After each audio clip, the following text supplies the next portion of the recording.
And I'm going to read So welcome. My name is Tammy, and I will be kind of producing the segment tonight with our host, Rob Weiss, who is in another state from me. So I should do this in my hand. So this is the Sex, Love, and Addiction 101 webinar off the Sex and Relationship Healing.com website. That hopefully you have been on that site where we have podcasts, etc. So first and foremost, these sessions are not therapy, nor are they 12-step meetings. These sessions are informational and educational only, dealing with aspects of healing and recovery. No more, no less. The only requirement for participation is that you choose to be here. These sessions are moderated, meaning I'm going to be here tonight. Depending on the session, we may present information, and I think Rob will be sharing a bit of information tonight, and then we'll have our questions and answers. We cannot guarantee your privacy, nor can we guarantee confidentiality. We do, however, expect that all participants will respect the privacy and confidentiality of other participants. If you violate someone else's, you'll be asked not to participate.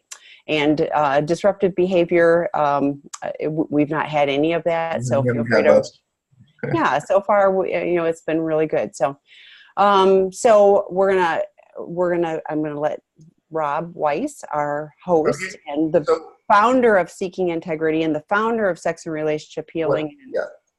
I'm sure all 21 people are very impressed with that. Thanks, Tammy. I appreciate it. You're welcome. My name is Rob Weiss. I'm a social worker. I'm a addiction specialist.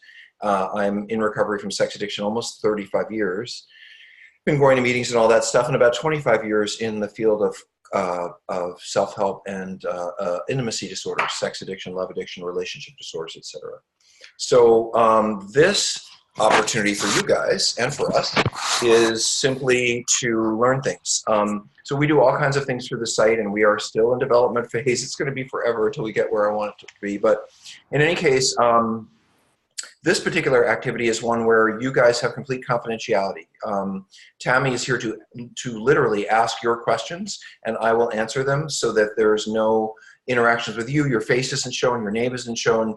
She's the only one who sees even the given name you have on the site tonight. So there are other kinds of activities that we will and do on the site, like drop-in groups where you see each other and support each other, like lectures where you can see each other and ask questions. But this particular thing is something that we do to really allow you guys to ask anything that you want to ask and feel completely confidential. Tammy said something about recording just really quickly. Yes, we are recording, because what we're recording is Tammy asking questions and me answering them. But really what you say or who you are will be changed in enough ways no one will know who you are or why you're here. And that is the first step of all of this, and maybe I could say a little bit of that, why we're doing this. I am working really hard to bring recovery online. I believe there are far too many people who don't have the resources or the time, well, I guess time's a resource, to be able to get the kind of help that I've been able to offer to so many people over the years. Many of you will never make a treatment center. Many of you may never make a therapist or a 12-step meeting. I don't know. But if you can go online and find information and get support, then you can grow, and it doesn't cost you a cent. And maybe it doesn't have to be a struggle to get the help you need. So we, Tammy and a team of us are working on developing a website where you can get pretty much anything you get in a treatment center, at least the information part of it, not necessarily the therapy part of it, but the information part, online for free.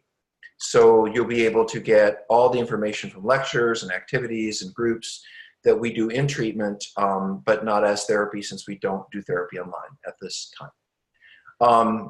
And that's the whole goal. So our whole goal in being here is to attract you to, encourage you to, and ask you to consider coming together as a community, which is really what you've done tonight, to ask questions, to learn about each other. My belief is that the healing around the issues that we deal with that have to do with intimacy and relationships are best handled when we are joining in relationship to support each other.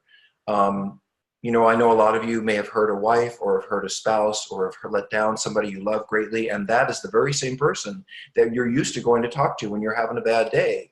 Well, that person may not want to talk to you today, nor should they, perhaps, but that doesn't mean you don't need to be talked to, or you don't need support, or you don't deserve support. A lot of you are so angry and hurt at your partner that you don't, as much as you might want to turn to him or her, you're just so pissed at them that you don't want anything to do with them. But then who do you turn to? Your mother-in-law?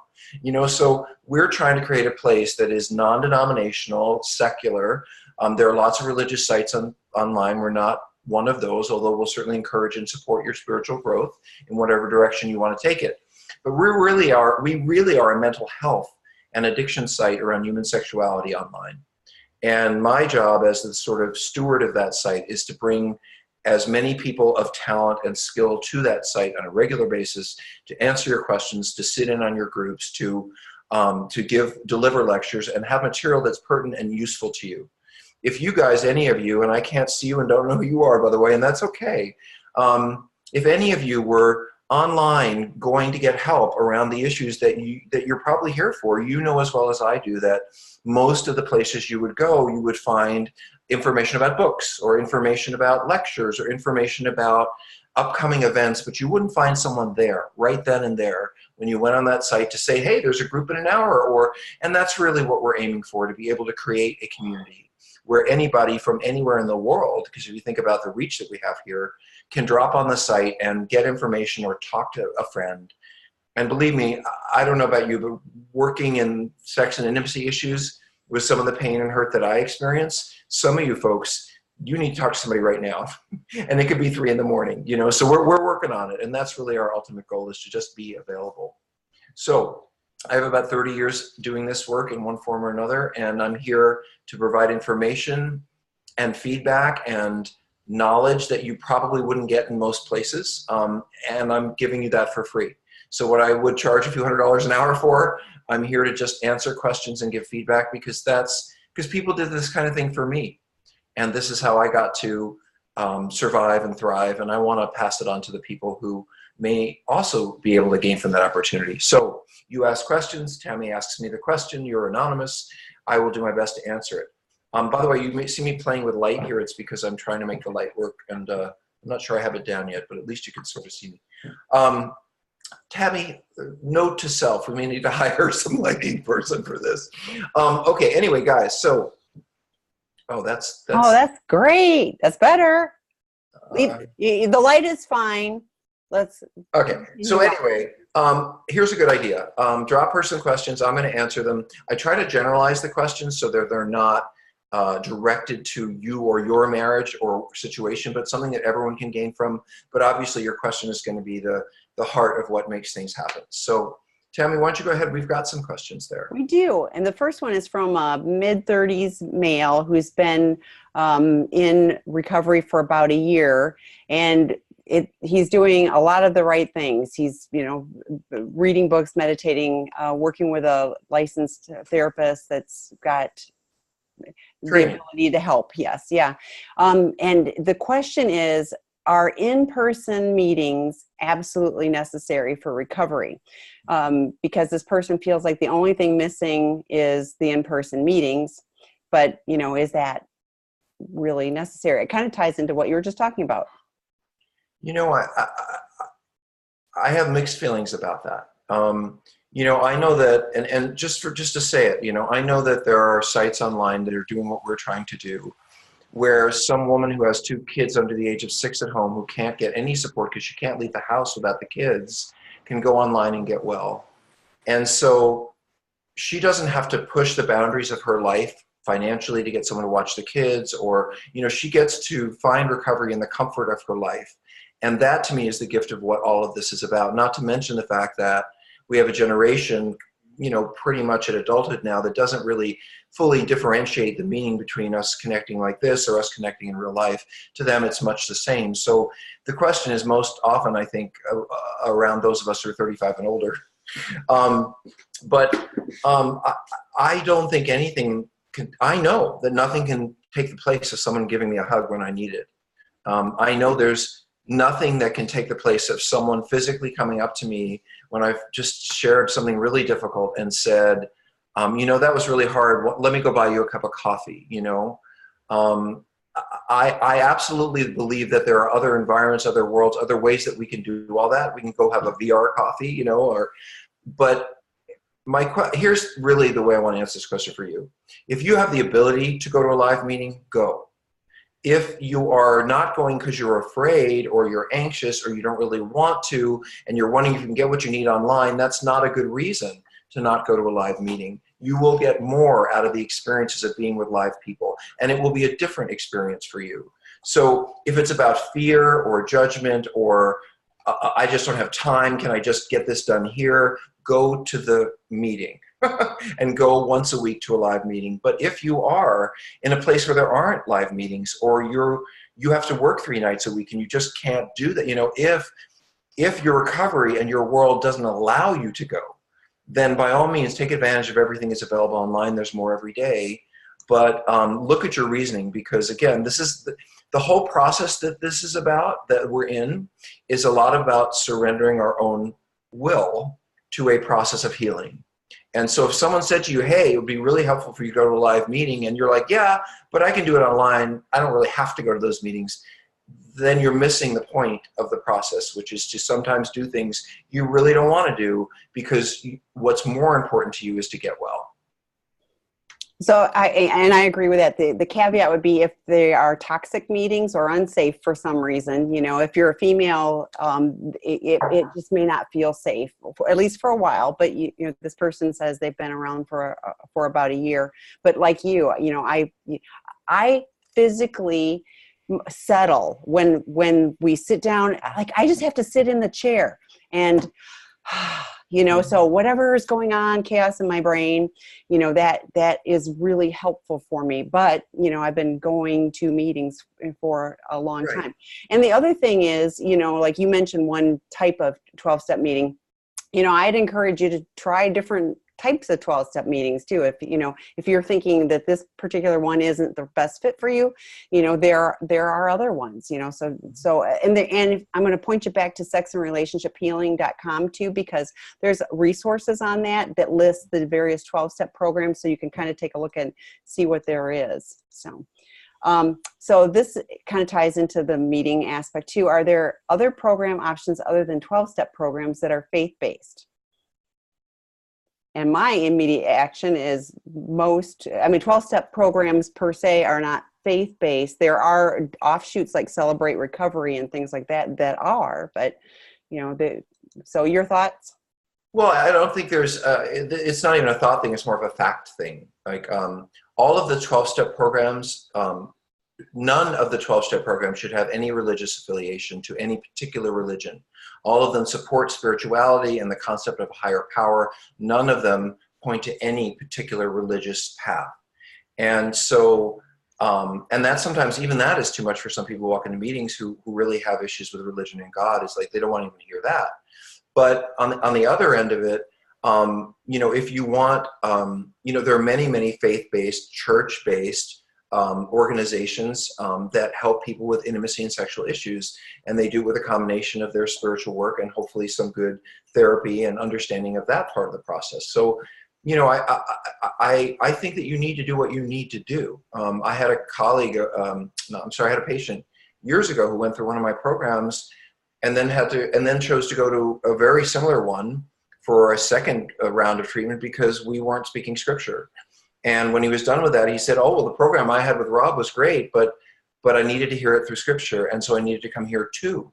And so, you do whatever you need to do to get yourself well, but make sure whatever faith-based environment you put yourself in has a really good grounding in mental health and addiction, because you cannot pray this away. It takes the direction of, where I see God comes into all this is, you are able to find help, and the help is available. And if you make good choices, the help is knowledgeable and you will get better. That's what God has made available to you from a spiritual perspective. But no one is going to take this away from you unless you walk into those doors and do the work.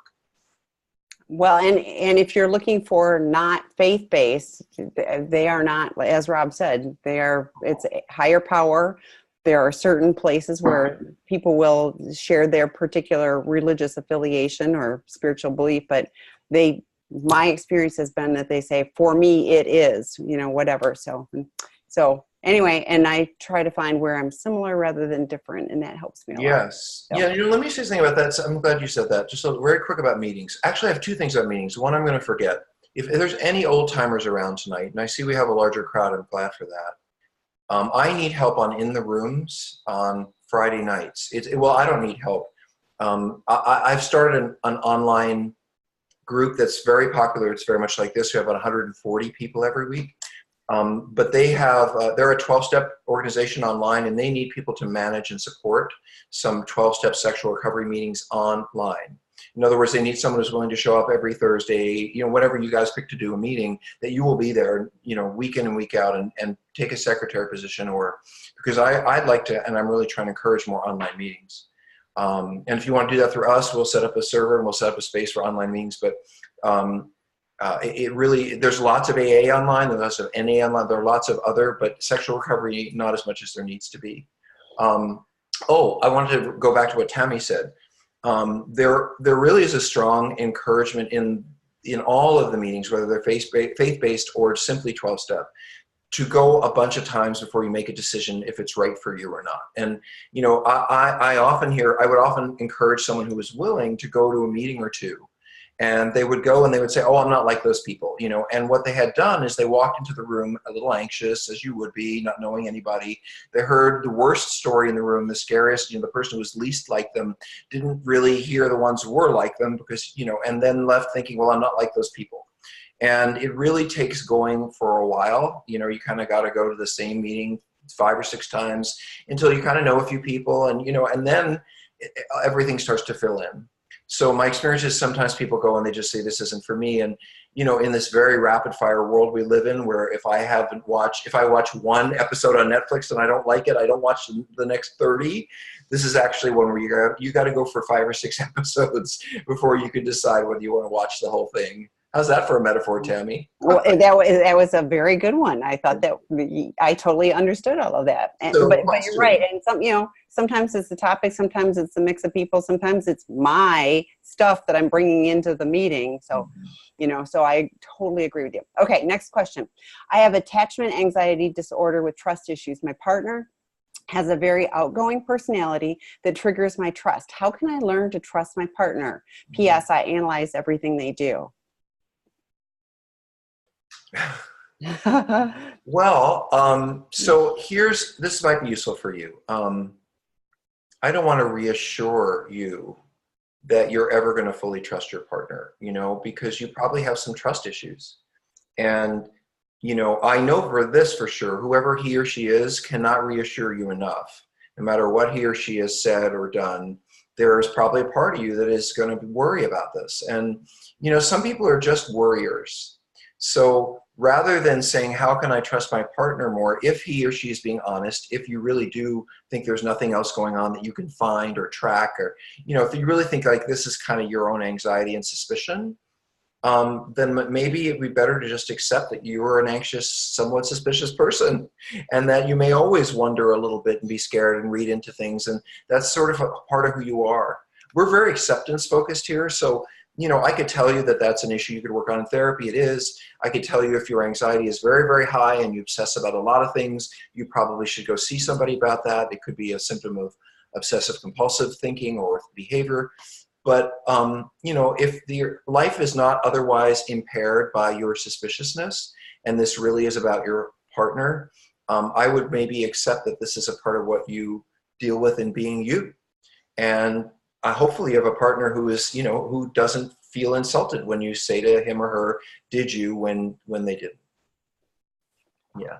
Yeah. Well, and I was thinking, if it's something that's interfering with my quality of life, I would go talk to a professional and see if there are something that could be done. Because, I'm of the firm belief that I don't have to accept the status quo, that I'm going to explore every option to see if there's something that I can do to make it better. So it's worth at least checking that out. So there's a lot of very good therapists out there, but definitely check. So, okay. If someone has intimacy avoidance, is it part of their personality or sex addiction? Can they gain intimacy? And if so, how long is the recovery to feel, in quotes again? Wow. Well, that's kind of like a movie. That could take about 2.5 hours to do, but I will do my best. I don't know how you define an intimacy disorder, so I don't know what you mean by that. There are people who, I married one. There are people who just do fine on their own, don't need a lot of people around. You know, if there's people around, great. If they're on their own for 3 days, great. You know, and they're not that needful about people. And then there's people like me, you know, who want to check in. How are you? Where I'm alone. Oh my God, where are the people? You know, we're just different in that way. And so that's kind of personality. But then there's trauma related intimacy issues. And I think there's a huge difference between someone who personality is, you know, I do pretty well on my own. I love being around people. I love the people in my life, but I'm fine being by myself. That's personality. Personality can be, I actually prefer being on my own sometimes. I just need a little bit of space, but I also love the people in my life. I'm talking about healthy personality. But trauma is more like, I just don't feel comfortable around those people, or some kind of emotional mental health issue would be more anxiety based. It wouldn't be, you know, healthy people who have a personality based ability to be less needful or be less engaged. They're not coming from anxiety. They're coming from strength. You know, it's like, oh, I can be with people or not be with people. I like my time alone. But people who have trauma or emotional challenges tend to come more from anxiety, like, oh, I'm not sure what will it be like to be around those people, or will I be able to get away from those people or that person? You know, so again, I don't know your situation, but I can say this, that personality characteristics tend to be pretty fixed across our lifespan, whereas sort of trauma-related issues or issues related more to some injury or emotional challenge we have can wax and wane. So, you know, my personality is who it is. I know how needful I am. I know how demanding I am. I know me pretty well. And I'm going to be that in most circumstances throughout my life. But my ability to let people in, my ability to enjoy who they are, my ability to seek people out when I'm lonely, and my willingness to follow through on that, or the avoidance of that, that's more trauma related. In other words, let me try this in an easier way. If your life needs are getting met by the connections you have and you feel fulfilled in the intimacy that is in your life, don't worry about it. If someone in your life is with you and they're not getting their needs met by you, take it to therapy and work on it as a couple. But if you fear that you're missing out on life because you're living in a disconnected way and you long to be closer to people, that's something that we can really help with. And that is on that continuum of intimacy disorders. Agree. Okay. So this one is, I'm going to summarize. There's someone who's in a remote location. They're seeing a therapist over the phone once a week, but it's a long ways away. So they're doing that. This person, male, needs to have more connection and needs a mentor. And I'm thinking kind of sponsor, but needs a mentor, friend, anyone he can confide in and understand. So the closest 12-step meetings are 3.5 hours away. So they're watching the webinars and that's helping, but you know, how can we provide other resources? Well, I don't know if they know about In the Rooms. So In the Rooms is an online 12-step community. And I do this very same interactive show on Friday nights at the same time on In the Rooms. And I have quite a few more people because it's a larger community to begin with. But what precedes me by 5 minutes is an hour-long 12-step SAA meeting, Sex Addicts Anonymous. And I know there's also a Saturday Sex and Love Addicts meeting. So, and I believe if you go to the 12-step sites, or just go to Sex and Relationship Healing, we have it all listed there. All the links are there on our site under resources. Most of the 12-step programs have telemeetings or online meetings. So, you know, you can fill in the difficult nights, the ones when you're not getting the support from the therapist with online meetings.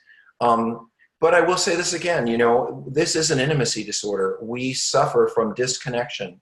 So it's one thing if you live in a remote place and you can't get to therapy and you can't get to meetings, but I think it's still important to push yourself to once a month go to town and get to a workshop, or go meet with some friends and this is a disorder of isolation. And disconnection. And so pushing yourself to make those connections is important. It shows a commitment to yourself, and it also will make you feel better. So.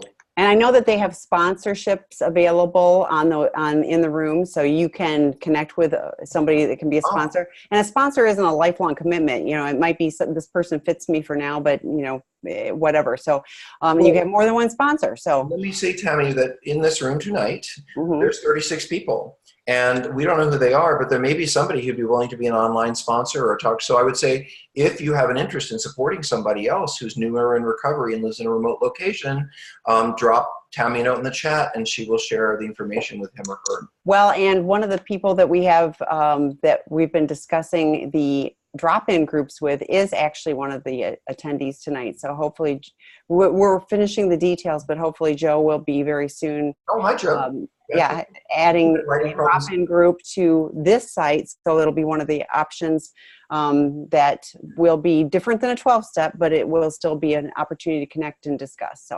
So those are all options now, but also future coming options. So yes, yes, and yes. Yes. Ready for the next one? Yes, yes. Dating someone that talks about sex a lot. She likes to watch porn and has a heavy focus on relationship success related to ongoing chemistry. How can I gently talk about the over-focus on sex and the desire to intimately connect on other levels? She masturbates multiple times per day and then complains if one of us doesn't orgasm. I love sex with her, but we're poorly matched. Wow. And I don't know if this is a male or female. So, and I guess it probably doesn't really matter. So, yeah, I mean, it doesn't really matter. Yeah. So, I without meeting someone or talking to them or spending time with them, I can't diagnose, whether someone has an issue or not. But I can say for you that you have every right to say, I want to be closer in other ways, and I want to connect to you and communicate with you in other ways, and I'd like to be less sexual. It's making me uncomfortable. And that doesn't mean that she has an answer for you. Like, someone who's masturbated 3 times a day since they were 11 and now they're 30, that's just what they do. Like, it never occurred to them that might be too much or too little until they ran into you and you have a feeling about it. So at first they may be defensive or uncomfortable. It may or may not, my experience with health is if someone loves you and they care about you, they're going to look at this, they're going to talk to you about it. They're going to look at their own behavior, they're going to modulate it. If you love someone who has not done much self-observation or is kind of young and hasn't really had the chance to grow and look at themselves, congratulations, you're now the person to get to help them do that. Because if you're going to be in a relationship, you can't walk around thinking, well, I wish these really major things in our relationship were different, but I'm just not going to tell her. And by the way, I want to tell everyone in the room, I say this all the time, a lot of you say, what is intimacy? I hear this question all the time. What is intimacy? And it's so often confused with sex anyway, I'll be very simple, and I'm following in well regarded paths here, because this is exactly what Brene Brown would say, I think, about it. Intimacy is about being known. Intimacy is about telling someone everything about you, not all in the first date, but over time, and having no secrets from them, and being fully known by them, and being loved by them. You grow intimacy as people know more about you, and they continue to care about and accept you. So if you're dating or involved with a woman who you want to be more intimate with, you're going to have to take that risk of intimacy. And the risk is talking to her about what you feel. And she may handle it well, she may not, but I want you to hear that when you say, I'm uncomfortable with something and I want to talk about it, and you're doing it with the belief that it will improve your relationship or with the hope that it will, then that's being intimate. You are opening a door for that man or woman to get closer to you. And if they run away and say, how could you say that to me? And I have nothing wrong with my sexuality and why? Well, that's information for you about how this person is going to be always around these issues. So, drop your toe in the water, start to give some information, but you can't struggle alone like a spinning top in your relationship without telling her that this is making you uncomfortable. And by the way, a lot of people don't know. I usually hear it from men. It's not typical for women. But a lot of men certainly don't know how to be intimate without being sexual. They don't know how to be physical. What they know is sex and orgasm. They don't know much about holding, touching, kissing. It's just maybe not how a lot of us are trained. But in this case, I think you have some talking to do, and it's important that you do it. But really important thing. Don't shame her. Don't blame her. Don't tell her there's anything wrong with her sexuality. That will not go well for you. What you need to tell her is, I'm uncomfortable with some things that happen when we're together. I would like some things to be different for me. In other words, and this is for everybody, you know, if you want to be intimate with a partner, you don't come in like a bull in a china shop. You talk about how it affects you and how you would like your life to be different with them, not anything that they are doing wrong. And no one can really get angry at you for saying, you know, I love you so much and I would like to look in your eyes more and be having intercourse with you less. I just don't know many people who would really be, you know, hurt by that. But if you turn to her and you say, you know, this masturbating all the time is really making me uncomfortable, that's probably not going to go well. So anyway, hang in there. Okay, so there was a comment, I'm going to share this, so kind of going back to the 12-step programs. This person said, as a recovering evangelical, I can tell you that the 12-step program has done for me what religion has never done. I think surrender, as we talk about in the program, being the 12-step program, is different than what my religion brought. Plus, the amount of shame is greatly reduced in my program as opposed to what the church environment I was raised with. So I just wanted to share that. That was a comment, not a question, but I thought that was. Thank you. Yeah, thanks. Yes, can I say one more thing to the gentleman who was talking about the masturbation girlfriend or woman, whoever it was? Mm-hmm. I just read your note quickly and it said we're poorly matched. That was, I think, the last you said. And I just want to say, like, I don't know about that. You know, you may be perfectly matched. She may have been waiting for someone to come into her life to slow her down and make her focus on another person rather than just the sex. And you may have been waiting just for this opportunity to assert yourself with someone you care about and be more intimate. So, you know, you may not natively have the same patterns, but that doesn't mean you're not well matched, because you may find your way into patterns that work for both of you. So too soon to tell. True. Okay, I have difficulty connecting with other people due to social anxiety and severe attachment issues, and it's really hard for me to attend face-to-face meetings. I have attended a few and just couldn't connect with others. What is your advice for people like me? Well, if you're here, I'm thinking online works for you. And I just, you know, I cannot sing the praises enough of opportunities for us to meet online. There are people who don't have legs who can go to meetings and get support online now. There are people who don't. I've seen people who have to have oxygen tanks because to get out of the house, be able to get support online. You know, this is a gift. And I have heard, I've worked with some old timers in AA. I have heard well, if you haven't been to a real meeting, then you aren't really in recovery. You know, I've heard that kind of thing. And I have to say that, you know, it's not anyone else's decision what's right for you. But if you have an issue, like you have two kids at home under the age of 6, or you have a lot of social anxiety, but you can find your way to this experience, you know, do a lot of meetings online, and you may just find that you want to go out and meet people in real time. But this, you can never do enough of this, you know, and the more we can connect, the better. And hopefully this is a good source of connection for this particular person too. So good. I hope so. Okay. If love addicts go from relationship to relationship, are they able to have a real relationship that is not built on fantasy and infatuation? Are they able to have real feelings towards someone, or is it just to make them feel better? Is this a woman or a man? And are This they is asking from a about woman. themselves? Is she asking about I think she's asking about, I've seen her before, so I'm not sure. So let's go with, she's asking about. Let's ask her. Let's go on to the next question. Ask her. Okay. So if she's talking about herself as a love addict, or more as her partners, someone in her life who she feels objectified by. So if you would please add that. All right. So can you talk about the difference between someone having affairs and being a sex addict? I'm a partner whose spouse had a long-term emotional sexual affair.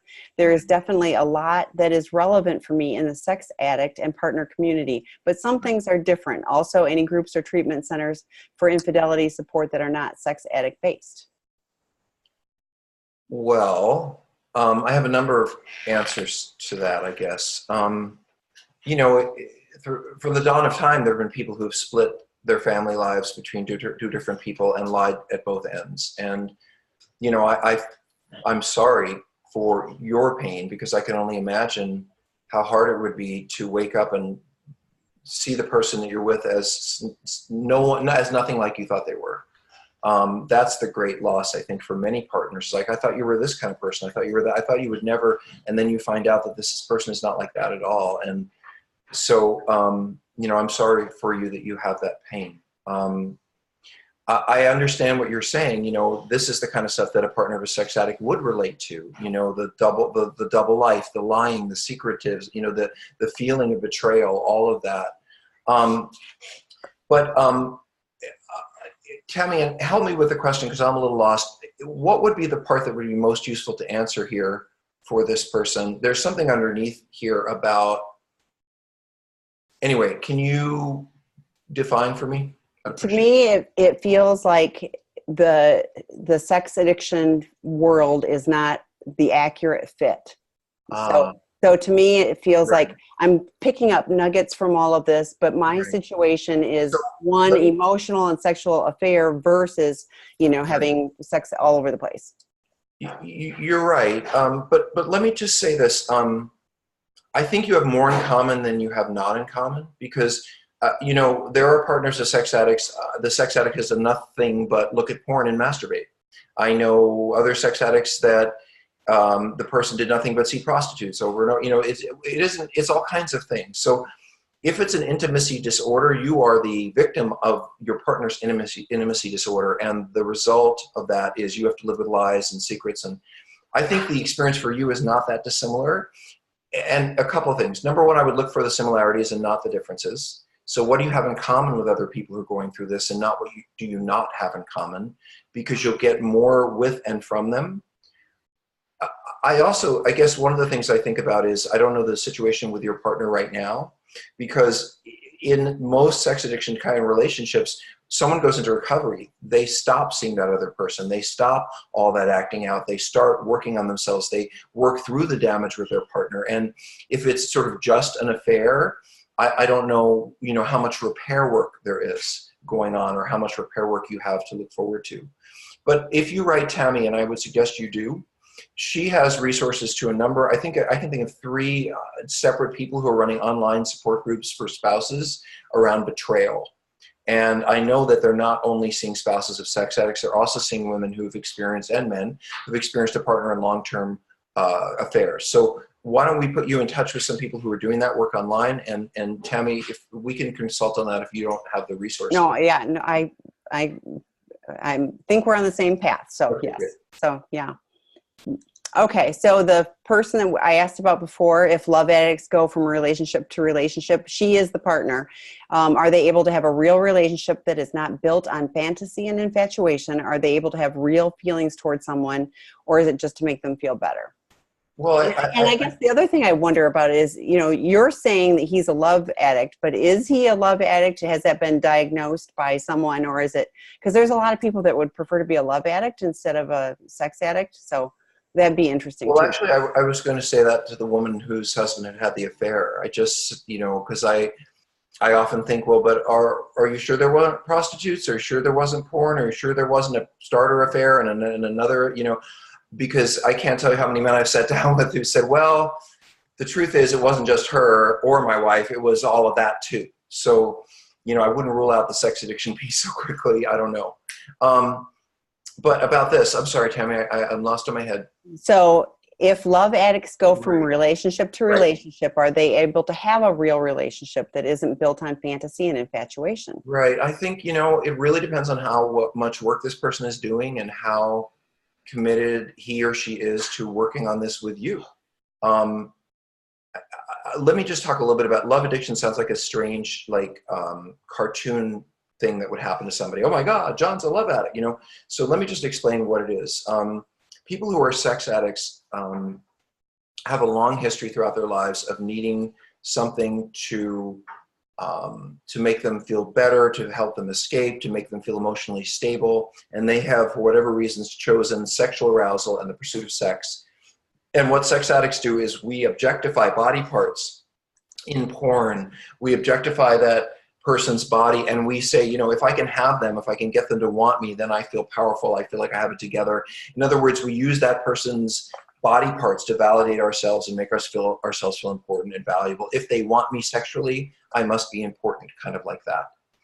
If you graduate, and I do consider love addiction to be the graduate school of sex addiction, if you graduate to become a love addict, what that looks like is I don't use body parts anymore to make myself feel better. I use the idea of who someone might be.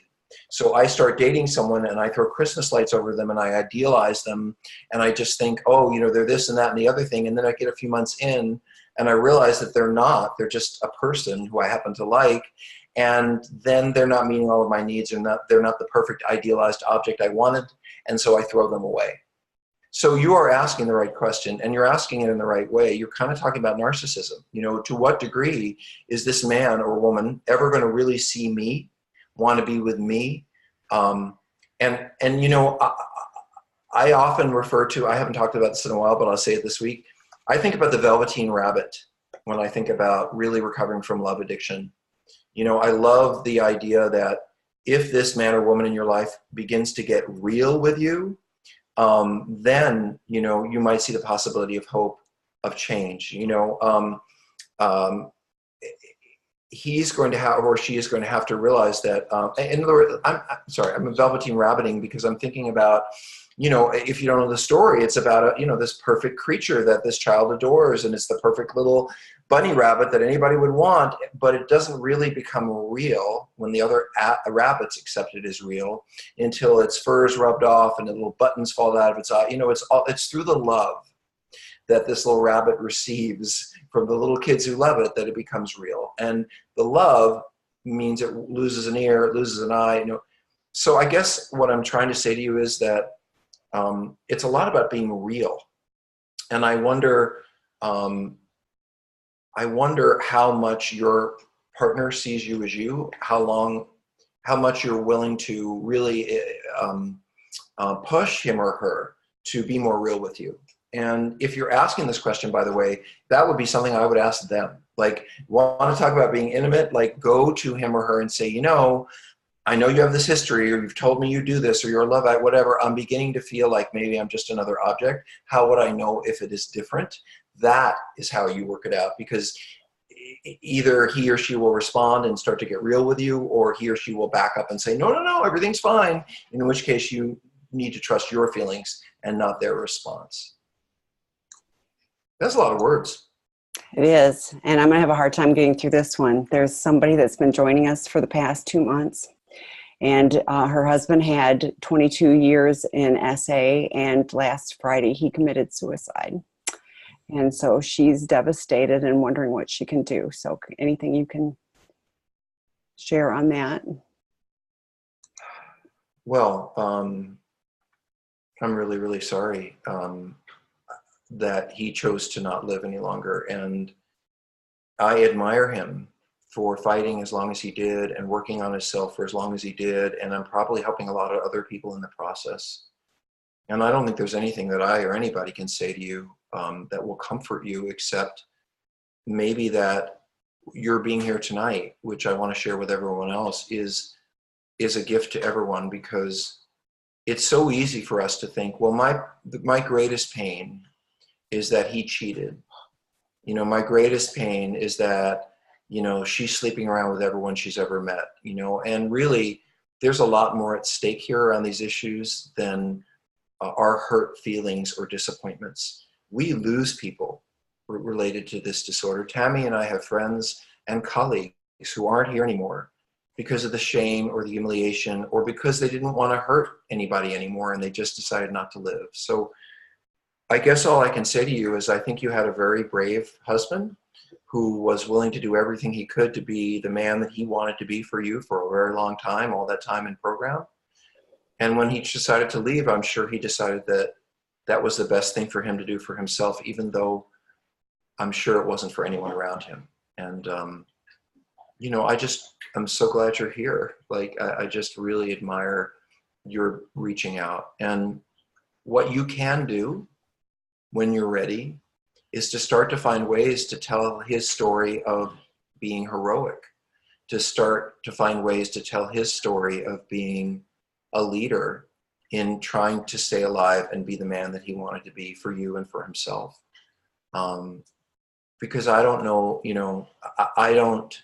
I think every day in recovery is just amazing for every one of us.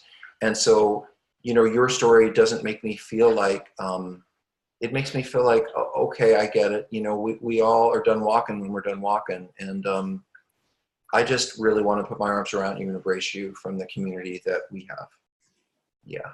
Tammy, you want to say something? Why don't you? I'm so sad. So I feel so sad when people don't have any hope left, that they feel like it's so hopeless that they can't go another day. So I'm terribly sad for you. And Rob is right. We've lost some cherished friends that, to suicide. So when people go, yeah, that's the addiction I want to have and all that, they don't understand how much pain there can be for people. So I invited you to reach out to me. I do have resources. So send me an email and I will do my best. Let me say that, maybe the best resources that Tammy can give you is, we know other people who have done this. That's what I was going to do. Yes. Yeah. And we know a small community of women who've lost men who killed themselves over sex addiction. And we can put you in touch with that very community. And it looks like that's what Tammy has in mind. Yeah. Okay. So can you read the next question, Tammy? I'm okay. So my husband and I have been in therapeutic separation for 8 months. We've yet to put an agreement in writing. Any suggestions and your thoughts on therapeutic separation? Well, I do understand that couples need time apart. Some couples need time apart, but the healing is not in the time apart. The healing is going to be in the time together. And so I can't really comment on your situation because I don't know what it is, but I can say therapeutic separation is when couples really believe that there's something there that they want to save, but they're having such a hard time being together that they just need a time out. In other words, the emotions are so high that they're afraid that they might hurt the very good that they might have if they stay together. So they need to separate for a while to begin to detach from the intensity of emotions and try to get back to the love that they share. And I think there's every reason for a couple that wants to fight for their relationship to do that. The only thing I can say about therapeutic separations is that, at least from my perspective, is that the work is not in the separation. The work is in the coming together. So your work for you and for your husband or wife is to work on yourselves during the separation. That is yours. But the work of the separation for the couple doesn't come in the separation. It comes in your being together. So, what I'd be curious about and what I'd recommend any couple is, you have a date once a week. You're going to some therapy together, that you have some routines that you're building up. And really, from some couples, I have to be honest, the love may be there from day one until you found out about the problem. But that doesn't mean that you will be sleeping together or having sex together or living together again just because there's still love there. You will have to rebuild a relationship, sometimes from holding hands. And not infrequently, there's not going to be any kissing for a while. So, whatever it takes to allow the intensity to pass so you can begin to reconnect, that's the gift of it. Yeah. And if you're in therapeutic separation, I'm assuming there's therapists involved with that. So, I think having the conversation with the therapist to, see what the next step is. Are you ready to call it quits, or are you working towards, a reunification? So how do you explore the part of yourself that was attracted to a sex addict so you do not participate in that kind of relationship again? What tools are needed not to get deceived or engaged? Okay, well, I will give my Friday night lesson from In the Rooms about how to date in a healthy way for anyone who's here who's single. But I do want to say that, you cannot avoid a sociopath if one is in your path.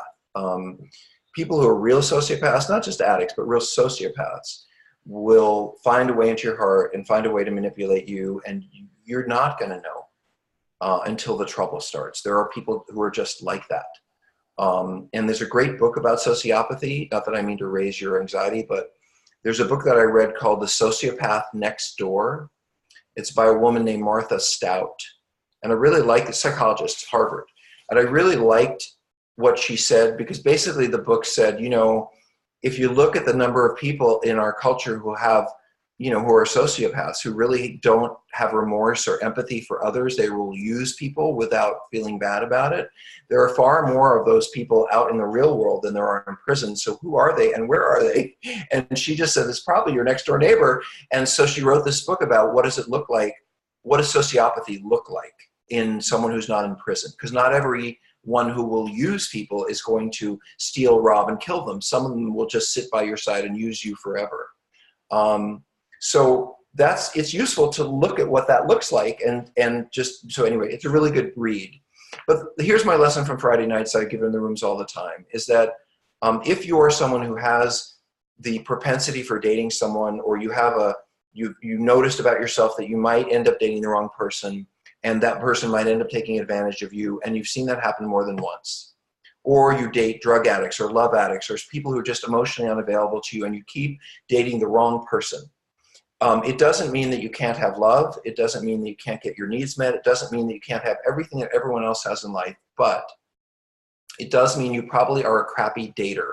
You might have a bad picker, meaning that you on your own don't necessarily have the tools to look carefully enough as to whether someone would be healthy or not enough for you. And so this reminds me of alcohol. And this is what people in AA do. Like, as an alcoholic, if I were an alcoholic, my first thought at the end of a hard day would be to stop off at that bar and have a drink, because I'm an alcoholic and that's how I think. So in other words, I may not have the best guide for what I'm supposed to do at the end of the day to relax, because I'm an alcoholic and my first thought is alcohol.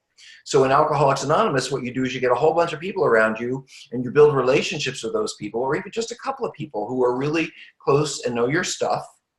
And then when you feel like going out for the drink, you call them up and you say, hey, I feel like going out for a drink today. And they say, yeah, but you're an AA and that's not a good idea. Why don't we have coffee instead? And so they remind you, or they redirect you, because in that moment when you're thinking as an alcoholic, this is a good idea, I should go drink, they know better. And it's really not that different around dating. If you have an unhealthy dating history, what you want to do is really write out that history. You want to find, in a place like Sex and Love Addicts Anonymous or some of these support groups we're talking about, if you're a woman, you want to find a couple of other women who will become your best dating friends, because you're going to call those women when you start dating and you're going to check out your dates with them. And you're going to say, ladies, you know my dating history. You know what I want and what I don't want, because I've written that all down. And now I've had this lovely date and I just think this person is amazing and I want to see them forever and marry them.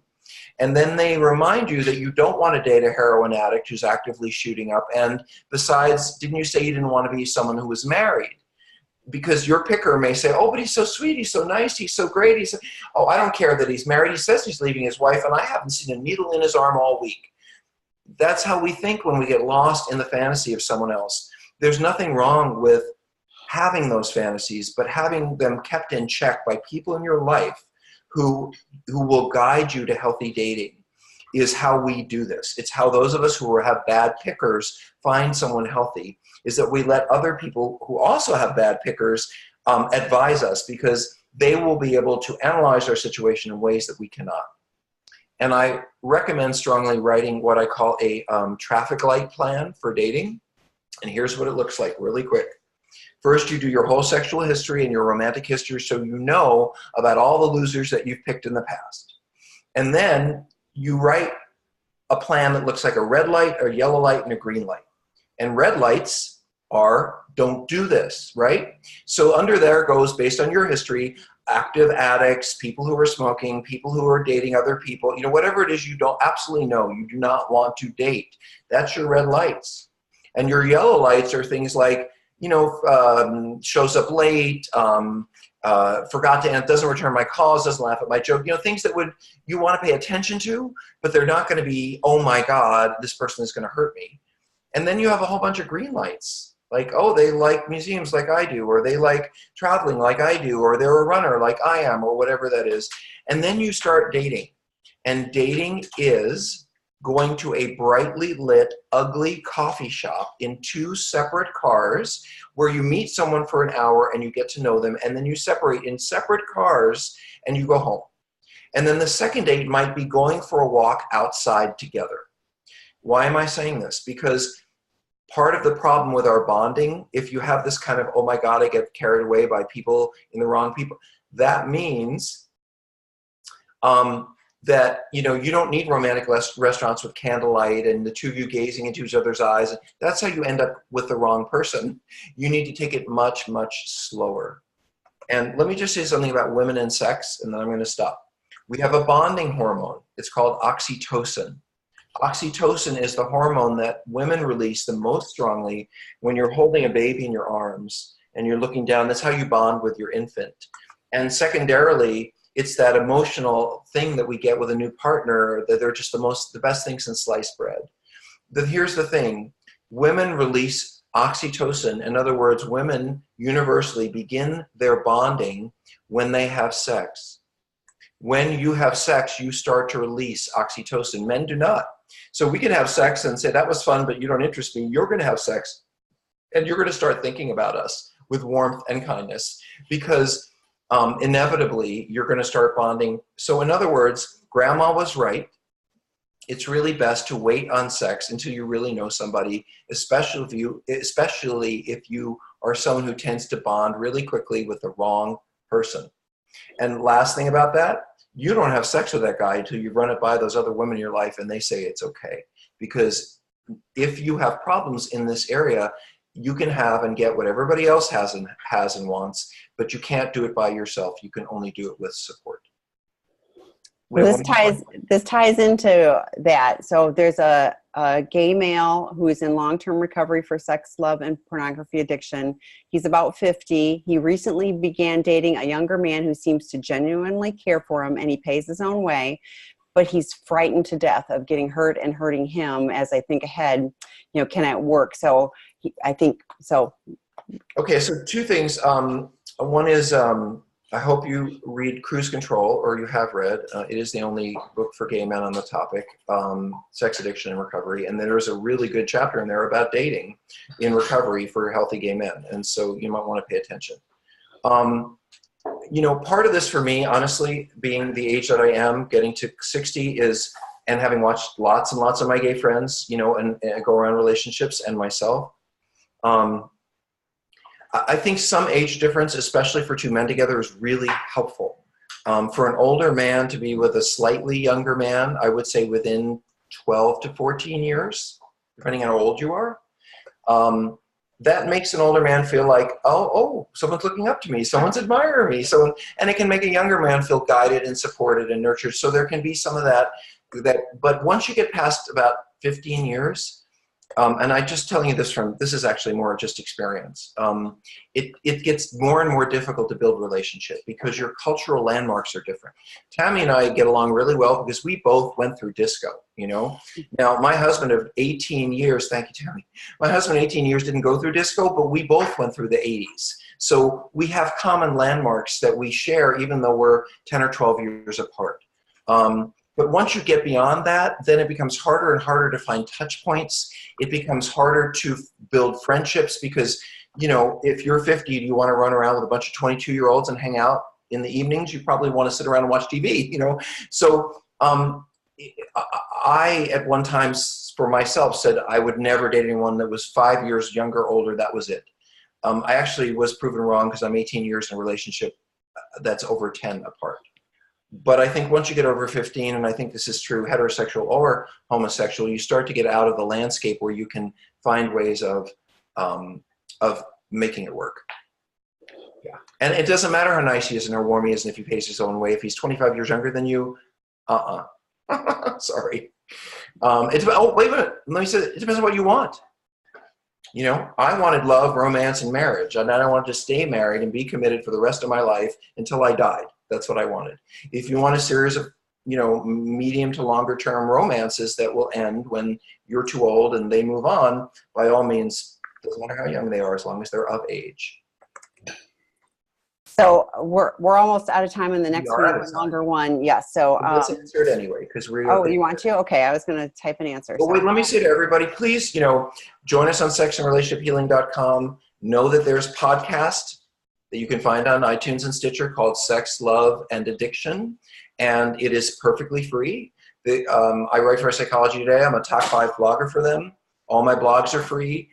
We try to push out as much information to you as we can at no cost. And if you go to Sexual Relationship Healing and sign up, then you'll get a weekly newsletter or a daily newsletter once we get there with all the activities that are going on. And that makes our hearts sing, and it still costs you nothing. We appreciate it. And we're adding a new webinar starting. It will be a weekly one starting at noon Pacific time next Monday with John Taylor. So, and his will be about relationships and dating and all of those good topics. So, so watch for information. We're going to be posting that. Tammy, tell me, what's coming online. We have a pastors group coming online. Well, that one won't be till at least December, but we're looking to have the male sex addicts group, right. The partner drop-in group. Mm-hmm. I've got a prodependence webinar group that should be coming online shortly. All right. Working on getting the gay men's drop-in group. Right. Have that. And then hopefully, because I've gotten enough requests for it, a female addict group. So I'm working on all of that. Yeah. So I'm not just sitting here twiddling my thumbs. That's what I'm saying. That I just want to say to you guys, we didn't think you were, Tammy. You're working it, and it's dark outside, okay? Yeah. But to all of you, if there's a group that you really feel you would like to see, or, we're doing, I'll tell you, I have a focus on some stuff about healthy sexuality and healing, because people don't hear enough about that. We definitely have drop-in groups for the people who are struggling themselves. But if you have a specific issue or population that you feel we really need a group for, we'll find an expert and get them to do it. So, that's on the way. Let's do the last question. And if people want to hang so as a spouse of a supposedly dry SA, which that's an interesting comment, which therapy did not work for either of us for a myriad of reasons. My focus is and always has been on helping my now teen son to minimize the continual effects of secondary victims of childhood sexual abuse. I know of no studies to help these poor kids who have grown up around all the trauma and drama of an SA parent. Though the SA hasn't stopped this predator's long-term effects, I want to stop the initial predator from making my son also his victim, albeit secondary. So I'm not sure if this person's talking about that her son was actually sexually offended, or more just affected by the toxic experience of someone in the house who's lying and cheating and all that. I think it's the toxic experience because it says secondary effect. So, well, a couple of things really quickly. I don't know whether your son knows about this or not, and I don't know how old he is. So in general, we try to avoid talking about specifics of someone's sexual acting out to a child. In other words, your dad and I had problems, your dad was unavailable, your dad left, or whatever it is, but your dad was sleeping with skanky hoes. We don't want to say that to a child. We don't want to have a child have the image of their father or their mother in bed with other people. So one of the things you can do is to minimize the damage is make sure that you don't, or he doesn't, or the situation doesn't inadvertently give this child information about their parents' sex life. We have to validate for our kids that we are fighting, that things are difficult, that they're not going well. We do not need to tell our children about our sexual behavior or our partner's sexual behavior, and because that's something they will never forget. We may move on and forgive and change or leave someone, but our children are stuck with that information the rest of their lives. So, so that being said, actually, Tammy, we have a colleague who's working on a study for how to work with kids of, I think his name is Tim Stein out in the West Coast. I've seen a lot of his postings about working with kids, and so we might be able to hook this person up with a therapist who's working on that very issue, and maybe we could make that connection for them. You're on it. All right, folks, thank you so much. You can see me Friday night on intherooms.com. You heard of, there's a podcast, there's books, there's endless resources, and we are here to support. And this is the Rob and Tammy Show. We will be back Monday night, I promise. We will be. And thank you all for being here. Yeah, Bye. Thank you so much. And thank you, Rob, as always. Yeah, glad to do it. Bye.